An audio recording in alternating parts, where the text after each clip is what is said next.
Bismillahirrahmanirrahim. Assalamualaikum warahmatullahi wabarakatuh. Halo teman-teman, hari ini kita bertemu lagi dalam sesi review buku. Nah, hari ini saya ingin sharing terkait buku ini, 7 Ways to Master Your Finance, Rahasia Mencapai Kebebasan Finansial. Nah, buku ini ditulis oleh seorang dokter yang bernama Danung Bawono. Nah, buku ini pun ditulis dari hasil experience beliau gitu ya. Yang tadinya beliau berumah tangga dengan pendapatan atau penghasilan 5 juta gitu kan ya, itu cukup untuk sebulan. Tiba-tiba setelah penghasilannya bertambah sebagai seorang dokter, kok malah bukan tabungannya yang bertambah, malah pengeluarannya terus bertambah. Apakah teman-teman seperti itu juga? Padahal kan kalau secara logika ketika kita memiliki pendapatan yang tadinya 5 juta cukup dalam 1 bulan, kemudian kita ditambah penghasilan atau pendapatan itu nambah 2 juta gitu, jadi 7 juta, harusnya yang bertambah itu nilai tabungan kita, bukan malah pengeluaran kita yang bertambah.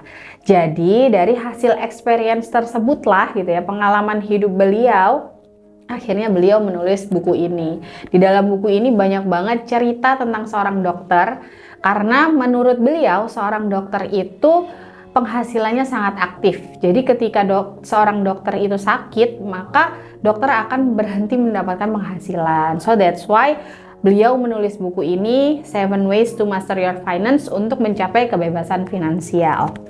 Nah, di dalam buku ini itu ada 12 bab, sekitar 155 halaman. Dan babnya yang paling pertama itu kenapa kita perlu belajar mengelola keuangan, kemudian membahas tentang financial freedom, terus membahas tentang peta menuju kebebasan keuangan, dan kemudian dibahaslah ada 7 cara untuk mencapai financial freedom. Nah, sebelumnya financial freedom itu apa sih gitu kan ya? Financial freedom itu kalau beliau menjelaskan di dalam buku ini adalah titik di mana ketika kita sudah cukup untuk gitu ya, penghasilan atau uang yang kita miliki itu sudah cukup untuk memenuhi kebutuhan dan keinginan kita. Jadi ketika kita pengen sesuatu gitu ya, di luar dari kebutuhan yang biasa kita lakuin, itu tuh kita cukup gitu. Bahkan sampai di titik ketika kita ada dana darurat gitu ya kan. Dana darurat ini tiba-tiba kita ada musibah atau gimana keadaannya gitu kan ya. Itu uang kita sudah siap untuk menanggung segala sesuatu yang akan terjadi gitu intinya. Jadi financial freedom itu sudah cukup untuk memenuhi kebutuhan kita, sudah cukup untuk memenuhi keinginan kita, dan pun sudah cukup untuk memenuhi ketika kita terjadi musibah atau yang lain atau yang lainnya gitu. Nah, jadi ada 7 langkah di dalam buku ini yang dibahas gitu ya teman-teman. Mungkin akan saya sampaikan 1-7, tapi nanti di poin akhir mungkin akan saya simpulkan. Langkah yang pertama itu adalah untuk mencapai financial freedom, kita perlu menentukan financial goals-nya.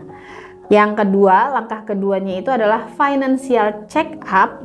Nah, ketika kita sudah melihat financial check up-nya kita, maka langkah yang ketiga yaitu memulai financial ready atau dalam melaksanakannya. Yang keempat itu adalah membahas tentang dana darurat, asuransi, dan financial safety. Langkah yang kelima, investasi, financial independence, dan financial abundance. Terus langkah yang keenam adalah financial legend, dan yang terakhir adalah tercapailah financial freedom.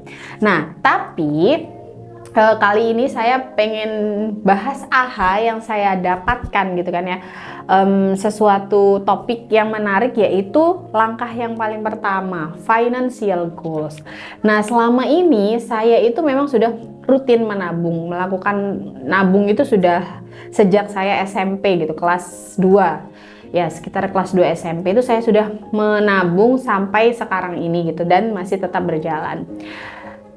Yang saya pikirkan ketika membaca poin pertama atau langkah pertama tentang financial goals ini adalah, oh ternyata selama ini saya belum menentukan tujuannya. Dalam artian begini, di dalam financial goals itu ada tujuannya, ada tujuan yang harus kita buat. Dan itu tujuan keuangan yang harus kita buat itu ada jangka pendek, jangka menengah, dan untuk jangka panjang. Selama ini saya itu memang betul sudah membuat pos, misalkan pos untuk education anak gitu kan ya, sekolah anak, kemudian udah buat pos tentang dana darurat, dana pensiun, dan segala macamnya. Tapi yang tertinggal adalah yaitu saya tidak menentukan berapa besaran yang akan saya simpan gitu. Dalam artian begini, kan ada goals jangka pendek, jangka menengah, dan jangka panjang. Jangka pendek itu misal nih, sekarang ini anak saya sudah di PAUD dan akan ke SD gitu ya. Contoh nih, ini tinggal 1 semester, kemudian di bulan Juli besok gitu, ini bulan Februari dan bulan Juli besok anak saya sekolah gitu kan. Artinya saya membutuhkan keuangan atau tujuan keuangan untuk daftar ulang nantinya ketika SD. Nah makanya itu bisa dibilang jangka pendek karena kurang dari 1 tahun. Jadi saya harus menyiapkan dana untuk daftar ulang anak saya SD. Nah itu yang dinamakan jangka pendek. Jangka menengahnya apa? Jangka menengahnya saya sudah memikirkan untuk daftar ulang di semester 2-nya gitu. Dan terus jangka panjangnya apa? Ketika nanti anak saya SMP gitu kan ya, masuk ke SMP. Jadi semua itu ternyata harus ada financial goals-nya. Ketika kita sudah membuatkan pos, itu bagus. Tapi kita harus lebih teliti lagi gitu. Lebih teliti dalam artian menyiapkan financial goals-nya tadi gitu. Kalau kita udah ada pos untuk edukasi atau sekolah anak, nah berapa nih titiknya, misalkan 2 juta untuk daftar ulang, 3 juta untuk daftar ulang nanti naik semester gitu, dan segala macamnya. Jadi itu harus ditentukan dulu, lebih paling utama. Terus yang kedua itu adalah tentang financial check up. Nah di bagian poin financial check up ini insya Allah saya sudah merasa bahwa diri saya lulus, yaitu tentang mencatat pengeluaran dan pemasukan, dan itu sangat-sangatlah penting. Itu salah satunya gitu ya, mencatat pengeluaran dan pendapatan. Setelah sudah mencatat itu, maka yang perlu dilakukan adalah mencatat seluruh aset yang kita miliki. Selain daripada aset, kita harus mencatat yang namanya hutang juga yang kita miliki. Jadi ketika kita bisa melihat gitu kan ya, ternyata aset saya lebih banyak daripada hutang saya, oh berarti aman. Tapi ketika hutang kita lebih banyak daripada aset, berarti kita harus lebih menata kembali gitu financial goals ataupun pos-pos yang sudah kita tentukan setiap bulannya.